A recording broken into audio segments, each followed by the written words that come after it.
morning. I see lots of people that I know, and that includes the students. I want to welcome the students from Hutchins. Where are you? Hutchins students, did you all get a white attendance sheet? Professor McCaffrey told me that you are to fill out the white attendance sheets. Also would like to welcome our visitors for the community. You have been very, very supportive this year, and we are looking forward to your continued attendance. I would like at this point to thank ASP for, which includes Bruce Berkowitz and Casey. I wanted to call her Kelly. And Casey, they have facilitated our Chorn-Pond's visit to Sonoma State, and they work with us to bring very exciting programs, and I'm sure that this is going to be a wonderful program as well. And Casey is going to introduce our Chorn-Pond. So, welcome.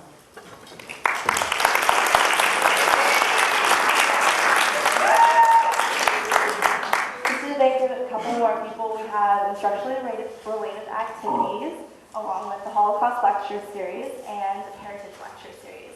And our Chorn-Pond is a human rights activist, community organizer, and musician who survived the Cambodian genocide. At the age 12, after being forced to fight the North Vietnam, Pond boldly escaped and spent many months in Thailand, where an American stumbled upon him whenever he was on this, and that became his adopted father. And when Pond returned to the United States with his American family, he struggled with the language, the culture, and his inability to both understand and share his experience. He has won many awards, including the Reebok Human Rights Award, the Anne Frank Memorial Award, the Coles Foundation International Peace Prize, and became an internationally recognized human rights leader and speaker. And Pond works to open the eyes and hearts of his audiences and illuminates the true strength of human spirit. So please give a big round of applause for our Chorn-Pond.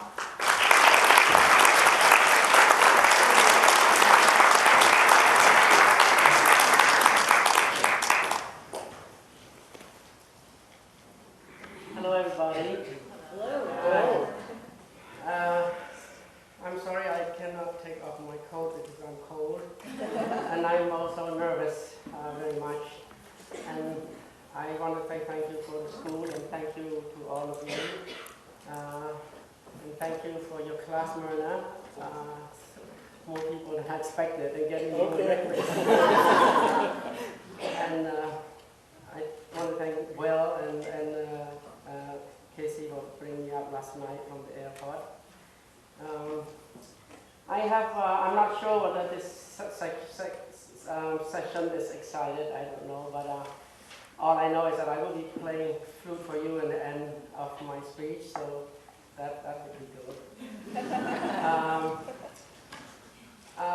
Like Casey was mentioned about all of these awards that I was given to by many people, especially in America. It's more of it of my work, it's not my speaking. I don't speak very much because I don't know whether I really like to do that, to speaking. But I'll tell you because my heart got pumping so hard. And I hope I will learn how to like it. Because the story that I'm sharing, it's very much my life, and it's very difficult to share. And I hope you bear with me. I mean, it's going to be fast. And when I want to stop for time, there's a lot of time I heard, for an hour and a half, something like that. So maybe you can ask for questions and stuff like that, and things could come to my head, more. But first of all, you can see the flyer, indicate that I'm a child of war, a man of peace, and I really like to think that I'm a man of peace, but I'm not sure about that, whether I'm a man of peace, because I still have a lot of angers, and especially nightmare. You cannot get rid of it in certain time. I'm not sure how I can get rid of it. I'm trying. And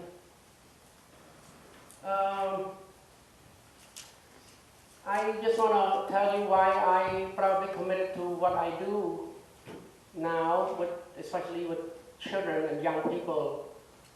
Not only the street of Lowell or Providence or New Hampshire that I grew up in, but young people all over the world that I've visited and worked with them. And I'll tell you later on why I committed to do this work. It wasn't really my, it wasn't really my major in school. I graduated a political science major, but lucky it was lucky I graduated at all from Providence College. Let me just touch on how I struggle even here in America a little bit. I'm not sure. I know for sure you know where Cambodia is, right? You have some ideas. I asked the junior high school kids in Brookline just last week. They don't know where it is, so it's hard for me because, of course, they're junior high school, We can talk about it later, why they don't know about Cambodia. But they should, though. They should. It's in Southeast Asia, and beautiful country once. And in 1974, to take you a little back there, I was probably 9 years old. I lived in a province called Battambang province. It's a province closer to Thailand. I didn't even know that they were Thailand. But I've heard the sound of guns already. I was in the city, suburb in a way. I had 12 brothers and sisters. We have large family, and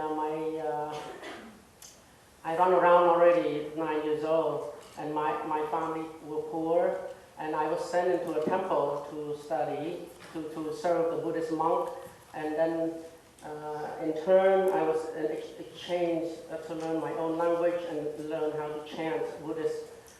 I'm not really Buddhist, but I was a little boy. I just go there, and I was beaten up by the Buddhist monk sometimes because I wasn't good really. I was a child.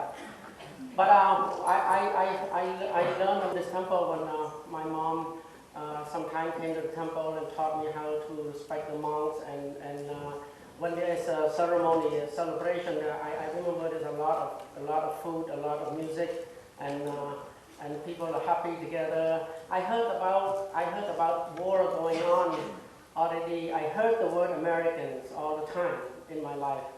I never met one.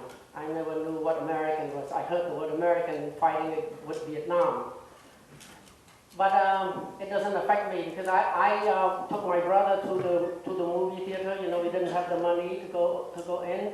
I sort of hold the adult hands, and then I pretended like I'm their kids, and they took me to the theater. And I watched a Kung Fu movie. I watched a movie that World War II or something like that. And I came back and imitating, like Kung Fu. I hit my brother and all these things. I didn't really care about what's going to happen. But not too long. 1975, you probably know the story, and that's all I knew. I heard the artillery all around, but far away. Then April 1975, this month, the black people came in, black clothes, not black people, they wear black clothes. They are Cambodian too, and they have a camp. So they were called Khmer Rouge. I'm not sure you've heard of them, and their leaders is Pol Pot. They came into the city all of a sudden, and then they cheered. They came with trucks, and I saw some of the soldiers were almost close, a little older than me, and they have grim faces. I'm not sure, and they were noisy. Some of them were on the trucks, some of them tanks, and I cheered with them. They said, "Oh, American gone now. We beat Americans." All of these things. And all of a sudden, I don't know, 3 days they came to my home and they announced on the microphone, they said everybody has to leave your home because the Americans get angry and they're gonna come and bomb us. So everyone had to leave the city. So the next day I saw thousands of people on a highway in front of my house. I don't know where they go, and we had to go with them. So it wasn't 3 days, as you know. I saw them start shooting already on the first time in my life. I saw them not in the movie like I saw anymore. It was right in front of us. They said that they were running away because they were pro-American. So again, I heard American all the time. Then I think they separate me from my family to live in a temple area where they converted a temple into a killing place, where I was sent there by about 700 kids. And we were not prisoners, but we were forced to live there and to die there. They kill 3 or 4 times a day in that temples. I'm not sure why they kill people like that, but when I later found out that some of them will only steal an orange, or they cut cow tails to eat because they were starving. I don't know many things why they play game with the dead. Sometimes they would put up a dead man with muscular, a dead man, and they kill him already. They prop him up and they put American helmet into him, and they put a cigarette in him, and they were laughing. And a lot of time I was forced to take off clothing from the victims, and they pushed me, or they forced me to push many victims into the grave before they even died. They made special acts, small acts like this to kill people in the back of the head. They hit them in the back of the head. Most of the victims went through the same thing, and they also, I don't know why they do this, they take the spleen and the liver out of all the victims, most of the victims, and they asked me to push them into the grave, and I remember some of that. With the Khmer Rouge, if you don't do what they tell you what to do, forget it. I sort of know about that, just do whatever. And some of the kids there were starved to death too, and only probably at the end of about 2 years we were forced to live there and work there. We would wake up at 4 or 5 o'clock in the morning and work until 12 at night. These are kids from 9 to about 15 years old, girls and boys. And some of the kids, I saw them going out. They were so hungry, they go out to that mango grove where the Khmer Rouge killed the victims right in front of our center. And some of them were digging the bones, human bones to eat. And he was killed too. And I saw many things. I knew I wasn't, I don't know what I was thinking, but I knew I did not have space. I think I cared about what happened there, but I have to turn off my feeling for what I've seen, or I would go crazy. Really, I would go insane, and I would cry, and I would probably be killed right away by the Khmer Rouge. Even if those people were not your family. You just can't take it, and a lot of girls I saw being, this marriage done a lot of things to many young girls.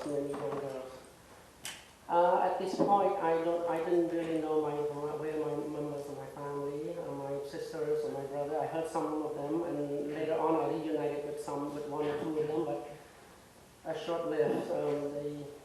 I watched my little sister starve slowly to death, and my brother shot. And so I think in that temple I witnessed probably thousands of people slaughtered with stick and axe. I knew if I knew if I choose to feel about what had really happened in my face, I probably cry. But I know the Khmer Rouge will kill you right in the spot. If they see you, they see what I'm doing right now.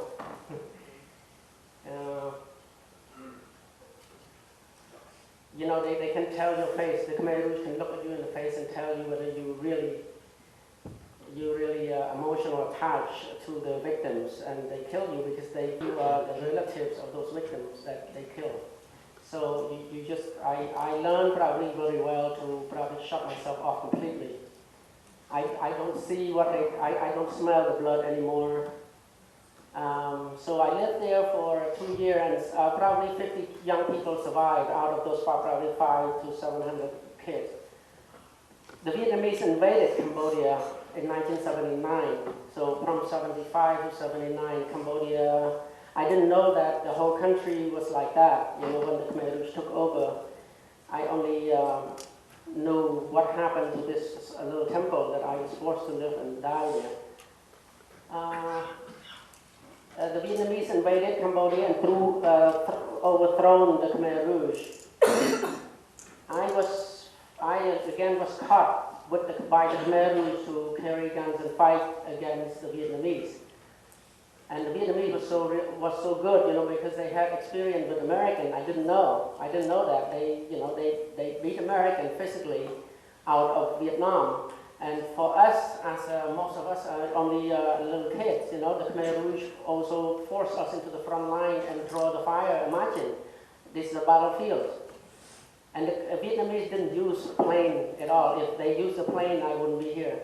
They used tank, but also rice field, you know, you can see bullets like rain, you can really see them. You know, the bigger bullets, you can see them very well, and it's hard to cover. But imagine thousands of kids like myself. I was 9 years old, I couldn't even carry the gun. I just dragged the gun into the battlefield. Imagine, again, I got to know many young people in the battlefields like friends like that. We were cleaning guns before we go to fight, and we get to know each other through eye contact. We don't usually talk much, but we just clean the gun, and kids didn't know how to clean the gun. They blow their head off. You know, they don't know how, the Khmer do not train them. They don't have time to train, they said. You have to just figure out how to do it. So in the battlefield, you go crazy. You got to go crazy, otherwise there are many things going on there. I'll tell you when you have questions. But yeah, I learned. I remember that I carried gun from America.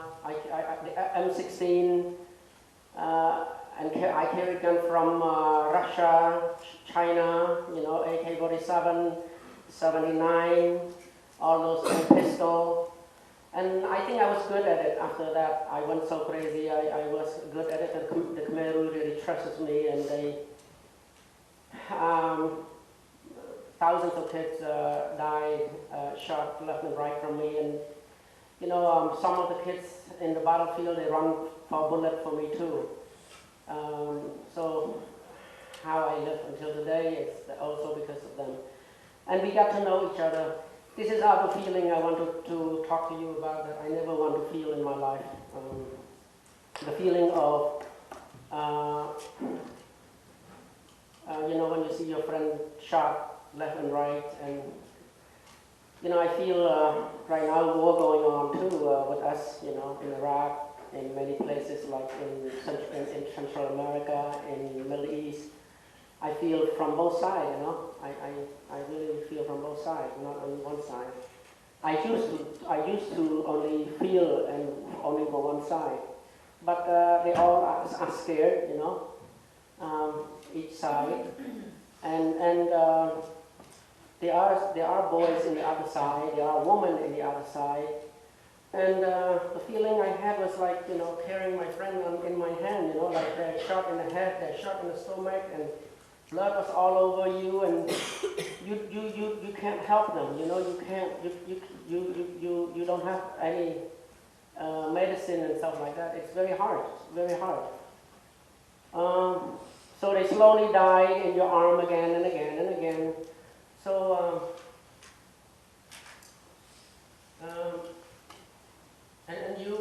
I learned how to not cry, because crying it's not it's not that we taught to. So you go crazy, you keep doing it, just doing it, and if you don't shoot, they shoot you. That's the game. Anyway, I could not bear seeing many of my friends shot. So I was thinking about escaping into the jungle. The jungle of Cambodia is like a tropical jungle, you know. It's big, and it's 50% chance you can struggle there. I have decided alone to just took off, you know. I mean, I live in the jungle for I don't know how long. It seemed to be forever, and I don't know how I survived it either.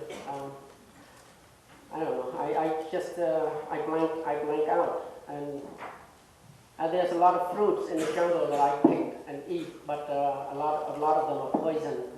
I learned how to pick the fruits, and usually when the fruit drop from the tree, there's a monkey like, high up in the tree. They jerk around and there's fruit drop, and I usually pick it and eat it, and usually it's all right. It doesn't poison you. So there's something that when the fruit that you can eat also, there's something I learned. So I pick the fruit and eat, and I walk around a lot on the stream. You don't know where you're going. You just sometimes I catch the fish in my hand and dry it on a rock. And I was just trying to move away from the gunshot, so I go to the south, and it took me, I don't know. Sometimes I got malaria, you know, like leeches. There's a lot of like white leeches. You know, you can see them in the dark everywhere in the jungle, and they jump to you. They smell you. They jump, and at night they glow. You can see them everywhere, and they suck your blood. You know, and I didn't have clothing I have one pair for a long time, so I almost practically naked. I didn't even know, and I got cerebral malaria, and they suck your blood. I don't know how I survived there either. When you sleep. Sometimes I sleep in the tree. I was afraid of the tiger and stuff like that. So I don't know how I just survived. I saw some bones on the ground. Sometimes I walk a long time. I think they were lost like me probably. And the snake was all over the place. And the smallest a snake could get, the poison they will get. So you can't see them very well. So I was afraid more of snakes. I got them across my leg a few times when we were sleeping. But the thing is that you don't move. If you move and they crawl across you, if you move, they bite you. They know you're alive, so you have to stay still. You know, like a bear come and you have to make yourself, you know, stay still. Otherwise, they beat you up. I don't know. You for a while you just learn how to do it. And I've gone crazy. I was unconscious a few times, and I got up and I saw people running around, dancing and singing. You know, I was hilarious. How do you say it? Hallucinating. Yeah. And I probably do the same thing. I didn't know. I probably do the same. But I don't know. It was my last leg. I ended up in Thailand, unconscious in the bush, and about to die. Probably 5 girls from the camp. I think they found me 5 Cambodian girls. They carried me into the camp and they saved me. And one day it was raining, and I was probably weighed 40 pounds. I was about to die, and I don't know. At night, I saw many people came to rescue the kids, and it was flooding, and the kids were almost drowned to die on the floor of the dirt, and a lot of people around. And then, you know, I think someone stepped on me. I didn't even get hurt. It was like this 200-pound man, 50 pounds. It was my dad. He went there to help the kids. I think he was stepping on me, and I was screaming, and he saw my teeth. It was dark at night. He told me that I had white teeth. That's why he saw me. And he bent down, and I saw this white thing. You know, I just clinging to his neck. And that was it. And the next day he came back and trying to find me, and he gave me food and all this. And I don't know, after a year from that, I don't know, I came to New Hampshire. that was a very, I don't know, I just, And the whole trip on the plane and stuff like that, I never been on a plane. I was crying all the time, and people didn't know what happened to me, no English at all. I went crazy. I came with a few of other kids, Cambodian, and I ran around the plane because I was afraid. I went to the bathroom and I didn't want to flush because I was afraid to be sucked in, and all this and go crazy. So I came to my home, and my mom did not understand. Also, my dad went off somewhere else. He knew about the situation about Cambodia, but he went off to do some other things. And the next week, my mom took me to the mall to shopping mall, and then I saw him my mom put a lot of clothes on the tray. I love pushing the tray. And I thought it was free, I was so happy, and I put stuff in my bag, in my pocket. All of a sudden I came out, I got trouble already, early. It was serious after a while. The next day I was put in school, in high school. That was the first grade I ever had. And all white kids. Imagine that in New Hampshire, it was all white kids. In 1980. I didn't blame them though. They were like bees coming, and they were hitting my head around when they came out from classes, And in Cambodia, you don't hit the head because the head it's a no-no in Cambodia, It's like your parent lives here, the Buddha lives here, or something. And when they hit my head, I say no, and then they couldn't understand. They keep coming and they make faces, and high school kid. But I don't know. I blanked out. And then when I hit them in the ass, I say no, and then they hit them in the ass, and I didn't know that in America it's all right. In America it wasn't all right. A man hitting each other in the ass, right? They say like this, right? So we all had a fight. And then who ended up in detention most of the time? It was me, because I couldn't argue my way out. The kids, American kids, they go, I saw them argue or they speak, they're a good speaker, they go blah, blah, blah, their way out. And then the principal came to me and looked at me, and I couldn't do anything, so I always was sent to detention. I broke a school window and I pulled my teacher's hair, I spit on my teacher's face. I fall sometimes, she asked me to pronounce the word like TH, like the, put your tongue off. There's no such thing in the Cambodian language, and she keep doing it in my face. She spit on me first. She was angry, I know she was pissed, but I can't say anything. She just like, put your tongue out, and I couldn't do it. Nobody tell me what to do, So I just stand firm. I got angry, and she keeps spitting on my face. And then I pulled her hair, I spit back on her face.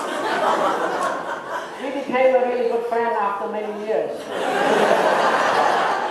But it was serious. I ran away from home, and I was a suicidal. I wanted to shoot myself because I didn't feel like people understand. It was in the newspaper that maybe these Cambodian boys are burning houses. It was on a town newspaper that probably the house was maybe burned by this Cambodian boy. But it wasn't true. They found out that it was a white boy who burns it, arson. So they always blame on us. So I want to shoot myself, and I couldn't find a gun during the time. I was suicidal because the closest store to you in New Hampshire was like 15 miles away. I ran away from home. I got arrested a few times, and I'm not sure how I turned around to be who I am now, standing in front of you today. It took many years, but I think my dad and a few other people like Judith Thompson, this woman who started Children of War with me, who's always encouraged me to speak because I had so much stuff in my heart. She understood that, and they were there all the time to say, "On, you must speak. You must talk about it." I thought never Americans gonna care about what I went through, or they're not gonna care about Cambodia, all of these things. But I was wrong. I started to talk at the church. There's a little girl came in, a blonde girl came and hugged me and gave me $1. She cried. She said, I'm sorry about your life, about your parents. I don't wish that all American children go through what you go through. You know, she gave me $1 and she said, you know, this money may go far at your country if you go back to help. So that little girl I share all the time because she's like my sister's age. And after that day, I don't know, I start seeing this kid not like, I don't see them as American or white, anything, I just see them. It encouraged me to speak a few times after that.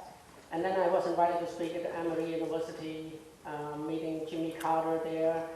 And he wrote me a recommendation to go to Brown University. And it took me 7 years to finish high school and maybe 6 more years to finish college. But I've done it. I ended up at Brown University. I didn't really like it very much, but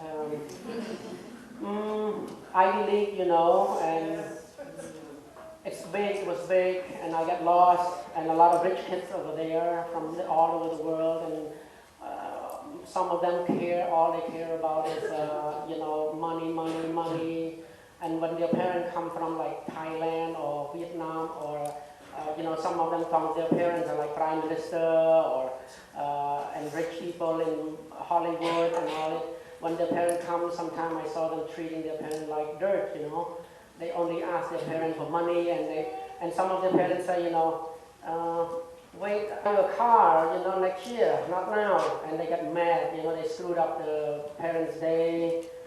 I saw my friend doing that, and I was pissed, and I don't like it, and I told my friend, some of my friends, he's from Spain, I remember. I said, why are you treating your parent like that? You are lucky to have your parent at all, you know, and he didn't know my story. A lot of American kids that I got to know, they also, all they care about is mauling, you know, lying to their parents and getting money for mauling, shopping for themselves. And they're gonna die in the mall. They're gonna shop themselves to death. I know that because if they don't change. If they don't change to do something better, they will get bored until they die. They get bored. They go to the mall. They want to buy. They want to hang around with their boys and girls and talk and get each other to go to bed and all of that. Only that. I saw girls beating each other with baseball bats because her boyfriend loved another girl. And I saw this on the street of Providence. Many of them I get close to.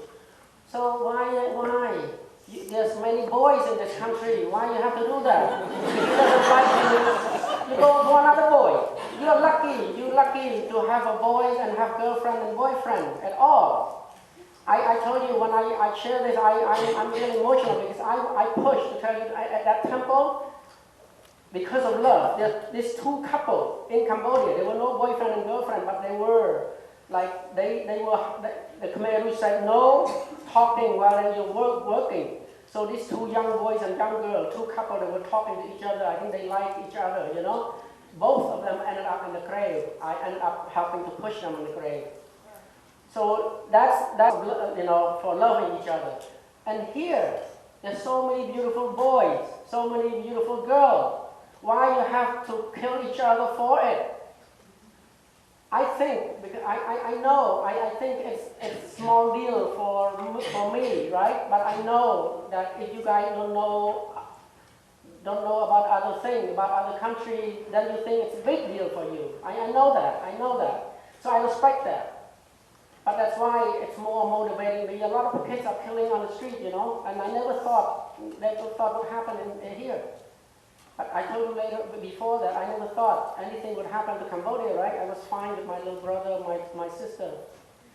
But remember Columbine High School, right? Columbine, Virginia Tech, recently, right? Even though I travel around the world, I'm updating myself with American is part of me, you know. Believe it or not, I'm American. I am Cambodian American. And I'm proud of that. I have passport all the time with me. Some countries do not respect that. When I give American passport, no, they hate Americans. I want to tell them, I want to ask them why. And I'll explain to them why you don't like American, and maybe some of it you're right.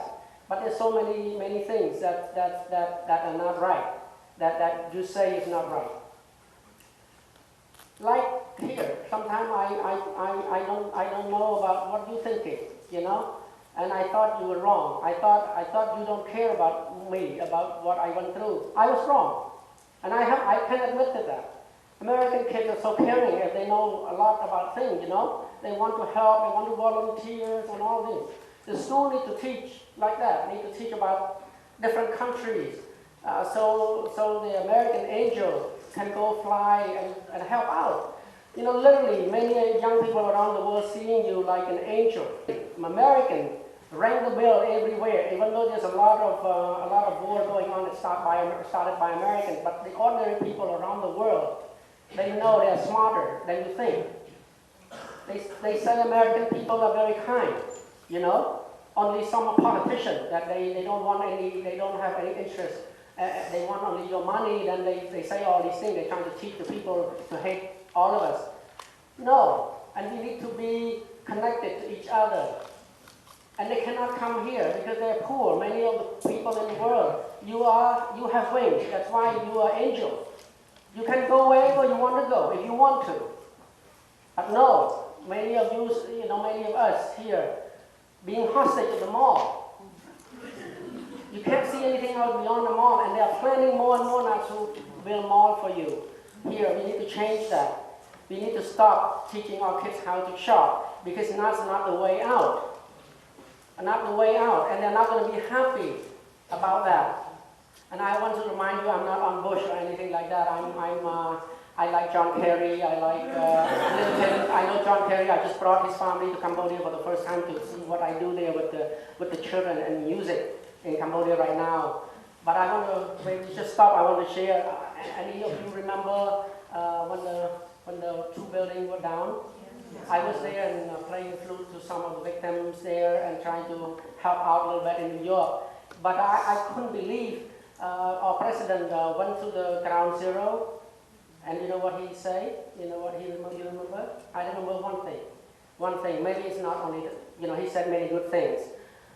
But you know what he carried on his hand? You remember that day? Shopping bag. He held shopping bag. He held it. He said, my children, be normal. Don't be afraid of these people. They are terrorists. Don't be afraid of them. Go and be normal. Go shopping. Remember that? I remember that very well. So what did he say? And to be normal, to not to let them win over you, but go shopping. So we think about that. And you guys are carrying American wear. I don't know. You guys are the future, but let's talk about it then. I have to stop now, but I just want to finish that. That's part of what I'm doing now. That I share. It's not always good, but I make some money today. Tell you that you guys, the school give me some money, so I go back and small money here, but go far away in Cambodia. I'm also introduced Cambodian kid for the first time to hip hop, like rap. A good rap, not the rap like with sex or with violence and stuff like that. With this big ring and all this, but good rap. Like not only puppy love and show, whatever. But there's some, people use art too, man. They use art to do violence, to do things. Art could be good. So I taught this kid now. I'm starting a first time called Cambodian Living Arts. I located most of the masters, some of them who survived Pol Pot. 90% they killed all performing artists, the Khmer Rouge. That was why they killed my family, because I learned when I went back, my family owned an opera company. That was why. And I found out many more people who were like, Britney Spears of Cambodia. In the 70s, 60s and 70s, they sing. His name is Sin Si Samud. He's like a Sinatra, or Backstreet Boys, 4 or 5 languages. What he likes the most is American song. He translates some of American songs, like Elvis Presley's song. He sings, and he's so good. Once every 100 years, if people are born, right? 4 or 5 girls, 4 or 5 boys, right away when we came in. I heard a horrible story, like what I've seen. They've done this to these people. They took out their tongues, I heard before they sing the song and all that. So they died just singing American songs to tell you why we are connected. I'm telling you now why we connected, why I'm standing here with you, why Cambodia connected to you, why Cambodia connected to your parents, you know, in Vietnam War, why they so thinking about this that you really heard enough about, you know? Why are we connected? This is how I'm saying. Why connected to me? You know, I was a child then. You know, maybe you were not born yet, but we are not so different from the age. But to learn about what happened there, there's Arn there's Arn Chorn-Pond now. My name is Pong. I'm adopted in Cambodia 25 years ago. That's what I want you to know. I'm very lucky. Out of 1,000, I can stand in here. Again, why should I do this? So I know it's painful for me to do this. You know. So I hope you learned something about today, and I think art is the way for me too. Now I've forgotten that I'm a musician. I was asked by Jimmy Carter to be a key speaker for Amnesty International for 15 years. I go meeting young people all around the world, and the Children of War that I co-founded. We brought young people from about 55 countries where there is conflict, and usually from both sides of the conflict, to bring them to come to America, and we were asked to speak at the UN, I learned from these young people from like Holocaust. I met people from Holocaust, the survivor from Holocaust. I met young people in the front line in Jerusalem, you know, Palestinian, Israeli kids. I go to both sides. And South and North Africa, apartheid, I went there and demonstrated there. I probably was the only Cambodian American demonstrating in Soweto during the time with Archbishop Desmond Tutu. And I was, so I learned that many places, even today, there's a lot of still war going on. There's a lot of young girls are being trapped into prostitution if they're not being raped in the war, got caught in the middle of the fire and shot and died. People talk about war, how many buildings were destroyed, the plane and the tank. But I never heard they talk about women and girls being raped and killed. I've seen so many of them. Not many men. I've seen many girls and women in the war, mostly got caught. Right now, Cambodian living arts and what production that I found using my traditional instruments in doing hip hop and stuff like that. And kids, I brought kids from the street who were prostituting themselves, from 12-year-old, my age when I went through this, to now learning how to do hip hop, you know, in their own language, and now singing and acting and dancing. Now we have in 10 provinces now.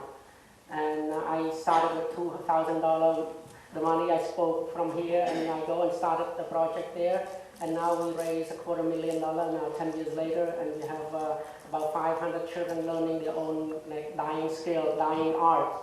You know, many of the art forms are now disappearing. So the instruments and so many other things because of the war.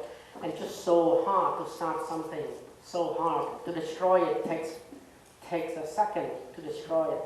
But to start it, it's so hard. You know, you have to look at all everything that's around that one person.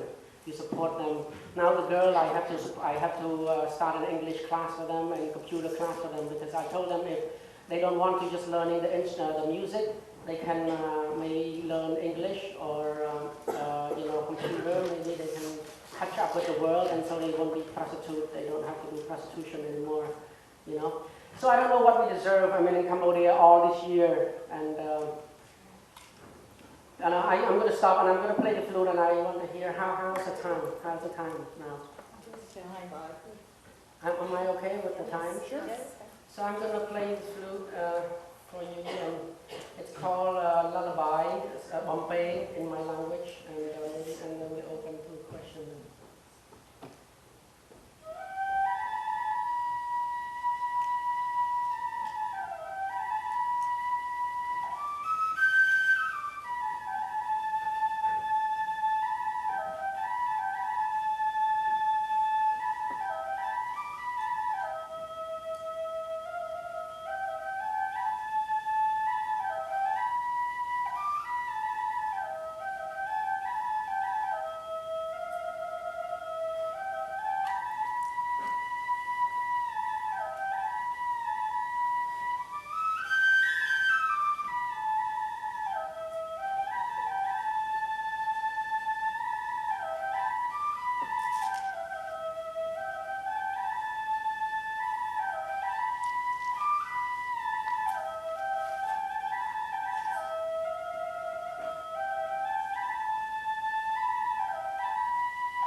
I like to be helpful. I like to be helpful in your class and stuff like that. Or someone who wants to go to Cambodia someday. We'd love to have you. Yep. Would you like me to field a question for you? What? Would you like me to call on people to answer questions? Yeah, actually I met another girl, but she doesn't know her culture at all, but I've studied the history of it. My parents actually went through the exact same things that you went through, and we lost 3 sisters in a run, so, yeah. Where are your parents? Right now they're living in San Diego, actually. You're born here? You were born here? Right? Yes, I was personally, but I have one brother, one sister that wasn't born here, and they're not on the right track because of the trauma that they went through too. Yeah. Thank you for asking the question. I don't know. I have still had a lot of nightmares. Very, very scary to think about going back to Cambodia. Very scary for me. I had to do. I had to do because you know, some part of me is there. I mean, back in Bang province, I went back. I went back to that province. It's just I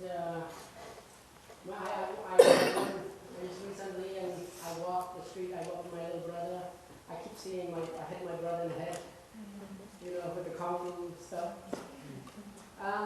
You feel, I don't know, I feel less now wanting to kill myself. Something I just had to do to face my nightmare. You know, I just have to face it, and it's very difficult. But I found the reason to be there. The thing is that I promised myself, if I hang around at that province where I go and I feel like whole in my heart. I don't have anybody anymore, and I keep doing it like crazy, you know, walking on the street.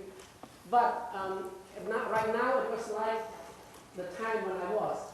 You know, people are now exercising in the park, and how beautiful, nothing happened, right? It was like 25 years, it's like time, you know, or something. And I was like a crazy one, walking and smiling at myself, right? Smiling, and I don't know, kids think I'm just crazy, but anyway, it's up to them, whatever they think. I organized the first, probably the first art youth festival. The very reason that I want to be there is I have to do something that I have to be there at least more than a day. So I out of nowhere, I started a youth art festival that brings about 700 kids from all over Cambodia. And it's not much. It probably costs about $2,000 or $3,000, you know, you can't. And for the whole week, people came and showcased their arts and stuff like that. So we've done it like 3 or 4 times after that. And now I'm planning a youth art festival in Phnom Penh this August. We'll bring about 7 countries from all over the world, and about 1,000 kids coming to the capital to showcase. It's going to be a national youth festival, art festival, probably ever exists there. This August while I'm here. So I find something good to go back, and just I have to face it. And you probably, you have a mom or dad, you should go. Yeah, I'm trying to convince my dad to go, but he doesn't have the strength. He was also a soldier there. He wasn't part of my Rouge though. He went either way, yeah. Yeah. But sometimes he had to play bad guy to save other people and try to get them to like cross over to Thailand. So, but he doesn't give me. They say that he updates with it with Cambodia, and they say that my Rouge still live like around the river. They and, still. yeah, and so he's terrified to go back. He doesn't have the heart to go back alone. So. Just, yeah. What year are you in now? This is my 2nd year here. Oh, I mean, you can try with us coming in and you probably almost close to finish school here, or take sometimes people take a junior year off or something to volunteer with, you know, music and stuff like that. It might help you. I don't know if your parents allow you to go or not, but we can talk more about it. Yeah. Did you know the other, there's a very famous movie in the mid-1980s called The Killing Fields about I can't remember, Let Prawn and Hang No. Hang No died now. I heard someone shoot him in LA, and maybe more politics than anything else. Did you know them? I know them. I work with them. I know them when I was a little boy here. We are doing a lot of Congress hearing together, and not hearing, but or something. Right. Yeah. Did they bring Cambodian babies over during the mid-1970s baby lift? I'm not really sure. They tried to bring up, many people to come to America, orphans like my dad did. Yeah. And then for us to go back to return and help. Still a lot of problems there, the government is still corrupt. They're everywhere, and if I say something and I go back and do my stuff, they give me a hard time, When did Pol Pot die? He died on the border of Cambodia. There's a lot of politics into it. The Chinese had a thumb on him, and America and the Chinese were together during the time, anti-Vietnam and Russia. I don't know what the problem is. You guys may know more than I do, you learn about politics and stuff. We can talk about it more. Do you have a question here? I wonder if you'd say something about the trials that are taking place now, the one with Duke and the others who were part of the leadership of the Khmer Rouge. 4 or 5, they call it probably the Gang of Four. Yeah, the Gang of Four. Like in China. Yeah, and could you say something about whether you think they really are authentic trials or No, they show or? No, not authentic. They try. The Cambodians are they are Cambodian judge and the international judge. But it's more a little bit, whatever I say here, there's someone that's taping here. But it's all right. The politicians, they run like a mafia, everywhere. They have their people, they have money and they have the people, and they got money from cutting down trees. They got money from prostitution. There's a little girl prostituting themselves, and the soldier makes all the money out of it. They use that money to run. So people who work like myself, that don't stand a chance with them. But again, that doesn't stop me from talking, because that's all I have. It's my principle and my stand in life. I'm happy to die with my stand, with my principle. If I were to die, I probably died 1 million times already, but I don't. So anyhow, they need more money. There's corruption in the trial too, but eventually this 4 will be house arrest. That is it. Good food. The Chinese going to support them. Good food, good home, good medical. Okay, to say that they are now being tried and what they call it, guilty of genocide. Okay, the Chinese willing to lose their face, but they're not going to die. They're going to have they die by natural causes in their home. They have beautiful villas in the future. So that is our politicians. So that's all something I know for quite sure. Yeah. How did your parents survive? What parents? Parents. Oh, my foster father adopted me, the one who stuck on me in the camp. Foster. Okay. Yeah, that's my foster father. My whole family died already. Oh, I'm sorry. Okay. Yeah. There's someone back there. Yeah. Hi. Hi. I hope it's to ask questions myself too. It's interesting to me how you experience so much suffering, and after having experienced so much suffering in your life, you care about us and our problem shopping. I find that to be interesting and ironic. It's interesting. I think we too, our whole American society, I think we are suffering from sort of like this addiction to shopping. And so I think we're changing slowly. I think some of us are realizing that and evolving and realizing that this is not a value that we have and that we can get real meaning out of it. And that it's also taken away from what's great about our country, which is our willingness to help others, our compassion, right? Yeah. So it's almost like me, almost like a Buddhist in this country or something, to realize, sort of real values. So I have a question coming here. I was wondering if you could share how helping others in your life and through your work gives meaning to your life, and how that type of meaning could be as a model for us in terms of what can mean to our life, besides just shopping and obviously. Thank you. Yeah, the shopping, I do that too. I want a nice car too, Sometime in America you get a girl, you need a nice car or something. But, there are girls who love you anyway, they are like that. So, but I sacrifice all of those things because I need to work hard. I know where I could be a soccer star, I was accepted to school, playing soccer. I was good in soccer in high school. I scored every game like 3 or 4 goals. I was accepted, but I didn't go. I knew that I would die, be a soccer player, and they got caught in this money and this. I knew that. So I choose my life earlier, which is good, with mentors. Some mentors, like I told you, my dad and Judith Thompson and few other people like Paul Mayer, who I got to know, the priests and all that. I learned from them, and they continue to help me out. I learned later on that, my dad gave me maybe we met by chance, but maybe not, He and a few other people who say, Anna, I'm very proud of you now, what we do, they say.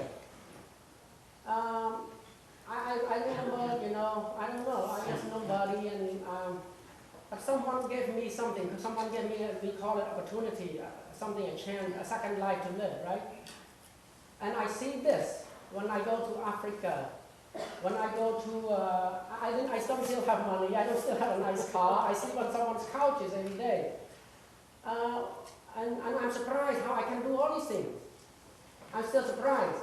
But the thing is that, what American taught me, what being American, Cambodian American here, is not only the mall, also around my life, but something,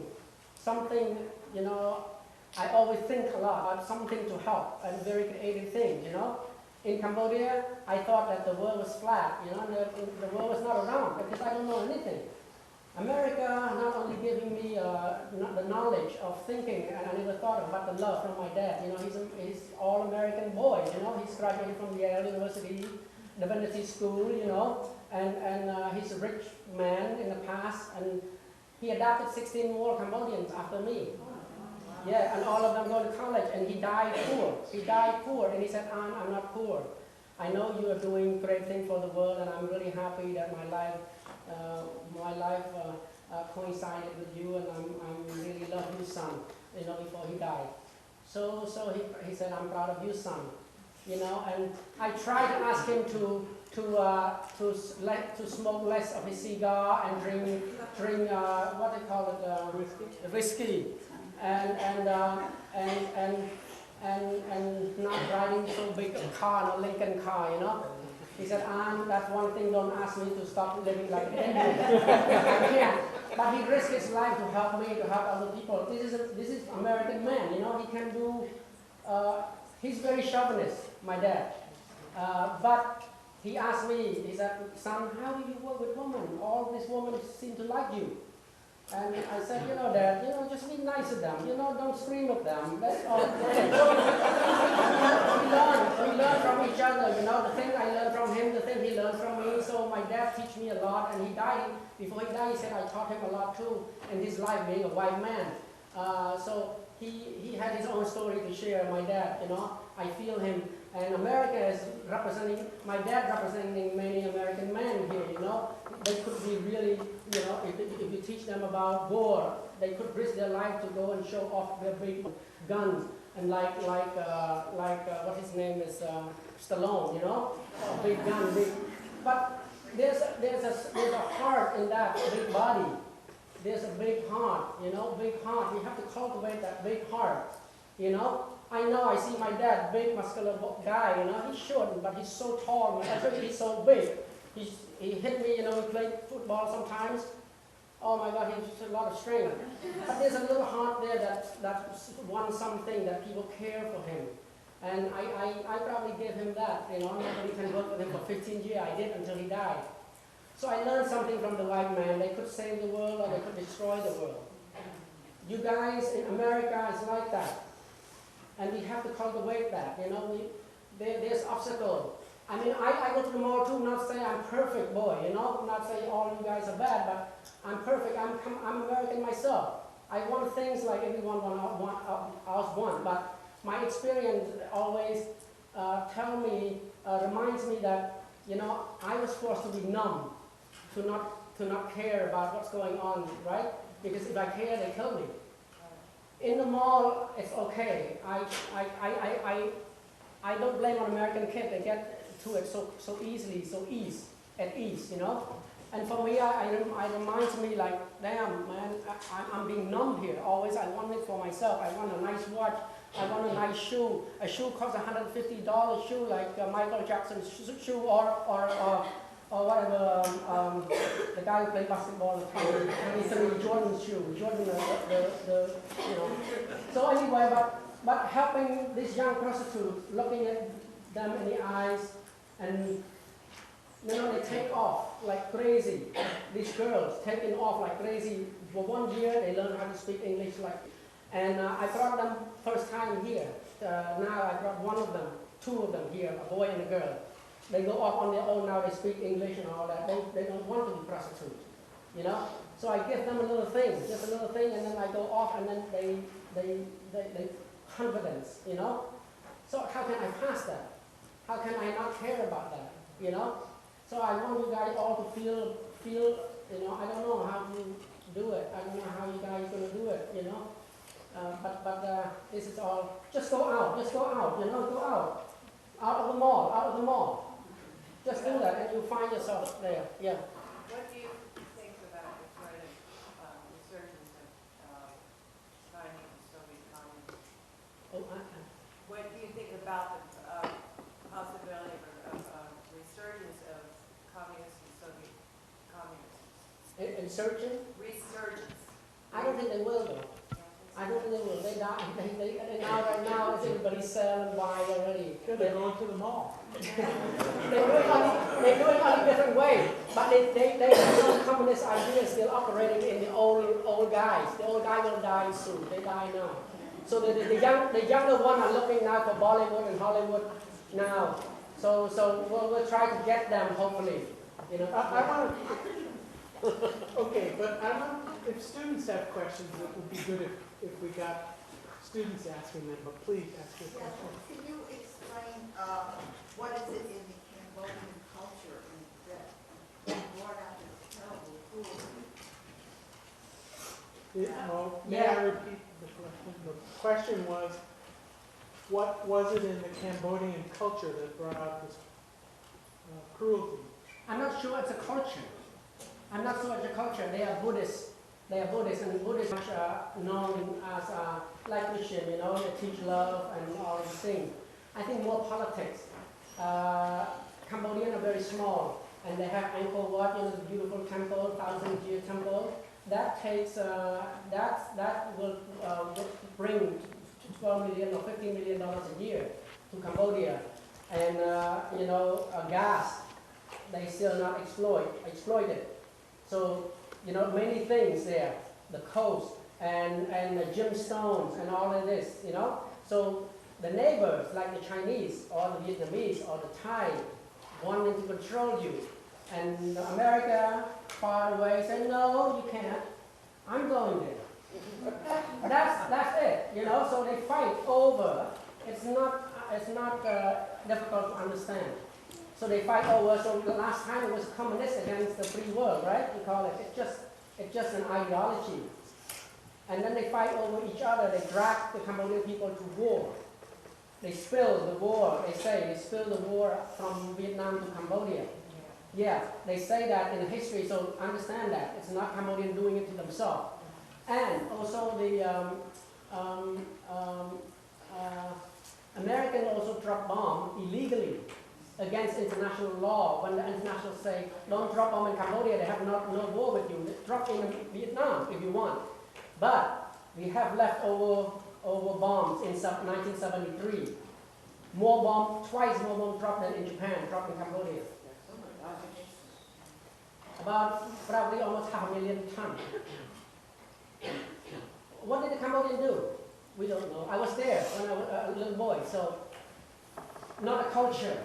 It's more politics and who want to control. Now we have terrorists and free world. Before we have communists and free. Now we have terrorists, and soon we're going to have Nazi, another whatever. I don't know. But millions of people will die with it. Whether it's an ideology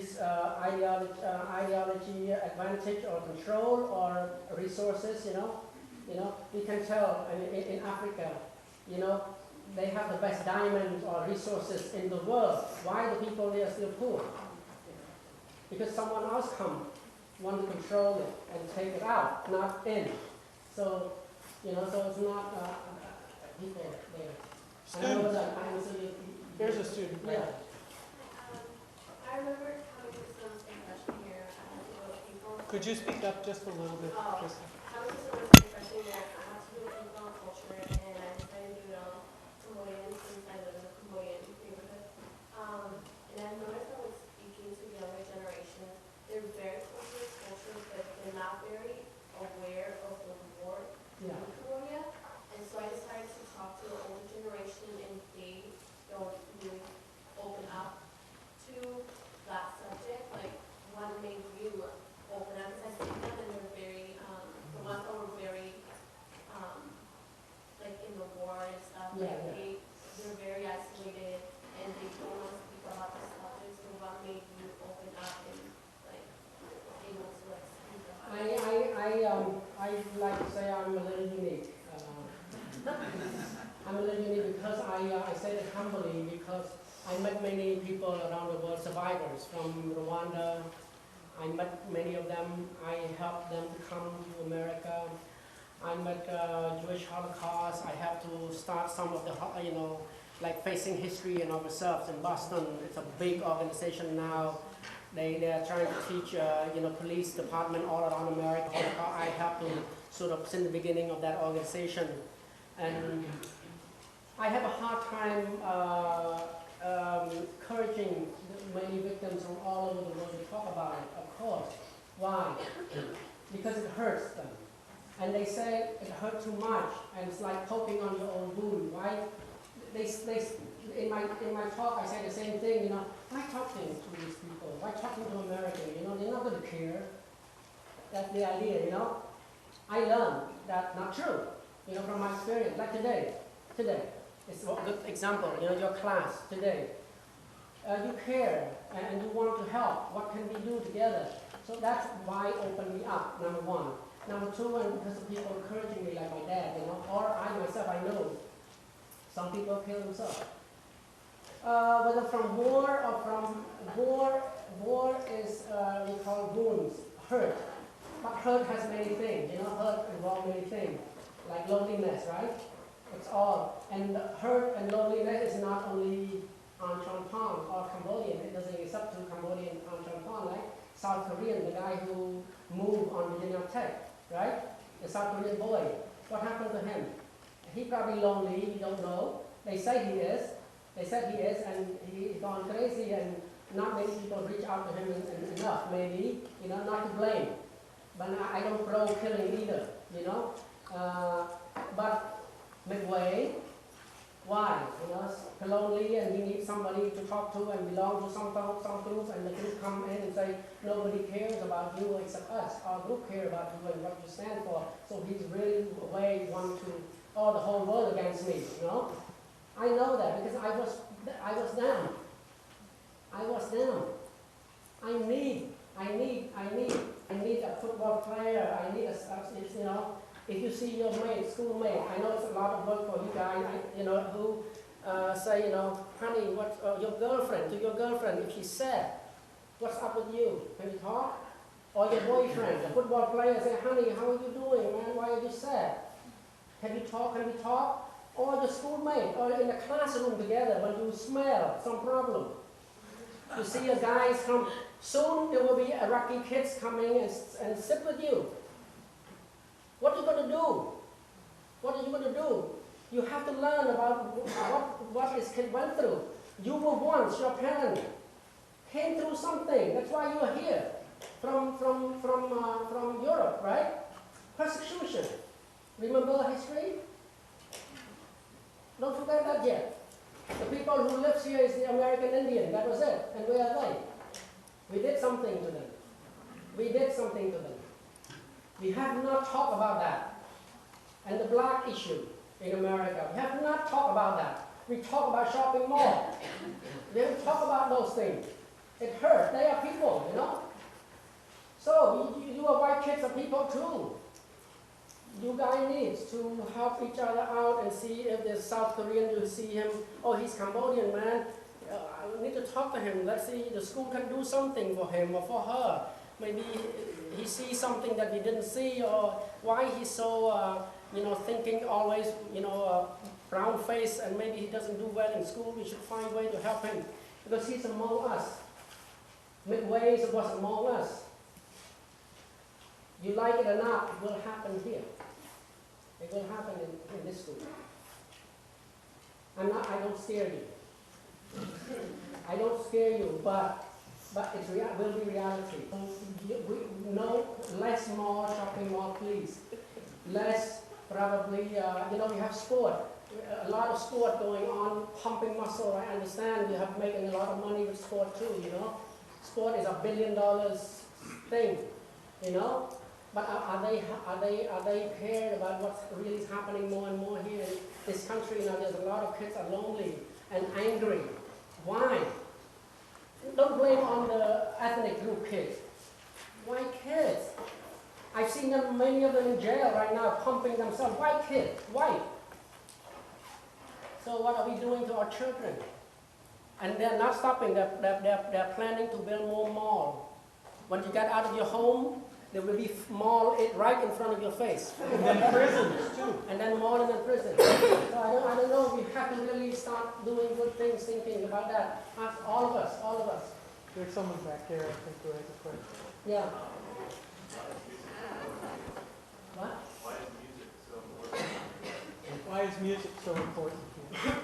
I think I feel good playing, especially playing for you guys, playing for the community. I don't feel really good at all, man. I think it's, I didn't play this instrument. I was forced, during the killing, during that temple, I was forced to play for my life, and I did play well, and they killed 3 boys. They saved 1 or 2. I was number one. I was faster than everybody else. No doubt, I was faster than everybody else because my family were honest. I didn't even know. You see, it saved me, and I think the music saved me. Anyway, but during the time when I played, I was starving. It's not good feeling to starve. It's a very bad feeling, starving. I never want to feel that. Then you also got daydream, And then when I start playing the instruments, I was able to escape somewhere. I was in heaven, the sound of that instrument. It's like in heaven. But playing for the Khmer Rouge, always scared. I always scared. But to play more and more, I never thought I was a musician. I spoke. I was speaking for Amnesty International a lot of time here. Then now more and more, I go back, and New York Times have written about me last year, saying, going on Chorn-Pond, a Cambodian American, going back to rescue his culture and music and all that. I told them, no, I wasn't. I just go there to pay my respect because the music has really saved me. And those old people, need to pass that down. The music is beautiful, music and dance, beautiful, Not so aggressive. The music is very slow and very gentle. So when you listen to it, when you play it like a flute, it doesn't matter whether you're macho or not macho, you hear it, you surrender to it. You sort of like nice feeling to it. I'm just learning how to accept that too, while I'm playing myself. I think music gives us something important. I think the most important is that something I want to say in my heart, I want to say that I didn't want to say verbally. I want to do it through music. So music is like you stepping on it, to use it. Like that's why the kid doing hip hop and stuff, break dance and stuff. When I go to Cambodia, I still doing this. I can get trouble doing speaking, start acting like this, and now I'm doing music video. Whether they like it or not, sorry. I'm not doing music video for like killing somebody or trying to overthrow the government. No, I'm just trying to get the kids together and give them computer and learn English. That's it. You kill why? So it's all right. It's all right. Whatever. I say it. I'm going back. I'm going to do. I'm going to do a national press conference there with the kids about why I'm using musical instrument to do music, hip hop, to do rap and stuff because I'm Cambodian American. Did you have a question? Well, I just wondered, do you set up trips from the United States over to Cambodia with groups of people taking over? The question was whether Arn sets up trips for people to go to Cambodia. Yes, we want. We want. If the school have money to bring some kids, I don't know, the kid might want to go without paying the trip themselves. I take Watkinson School, Connecticut.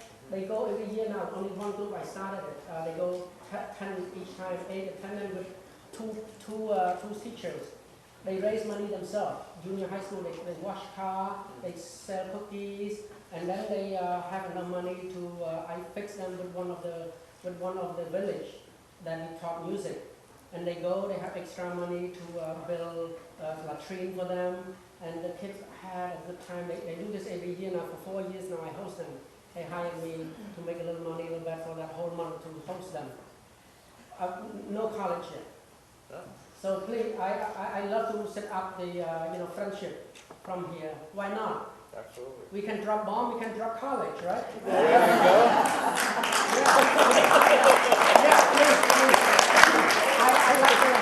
Why not? Get excited about this. Huh? Yeah, let's do it. Let's do it. Let's Who's ready to go? Yeah. Go like this. Don't like this. You're gonna have a good time. Trust me. Trust me. We'll have Sonoma State Power. I like to set up that, and we can call New York Times to write about it. I can do that. Let's do it. Let's start doing it. I'm gonna call on you. You're not gonna get away from it. That's all right. Can I add on to the last comment about the music?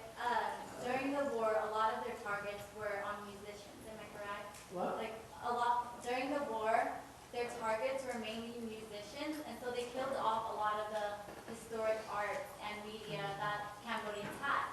So even here in America, the Cambodian community, and even there, like just recently, 2000, they just, the government or something like that had told somebody to go shoot up one of the musicians, and Americans actually brought her here to Sacramento and tried to care for her health. She's paralyzed now. She was a musician. She's paralyzed now, but she tried. You know, she was not a great artist, but their main target during the war was on musicians, and we've lost a lot of the music and media through that. So now, like Cambodians, their main focus is to bring that music and bring that culture and beauty back to their people. Good point. And it's still great risk for what I do too. CambodianLivingArts.org. Go there. And also Watcher production, Watcher EK, one word. I just started it. I just put it up last week. That's my own production, not an organization, but production. That using Cambodian traditional instruments into hip hop stuff, you know. You can hear, but in Cambodian language. But I wrote it in English, some of the explanation. So go to that. And I got to connect with Michelle, who's helping me to just follow up with this. Absolutely. Follow up. Any other questions? Join me in thanking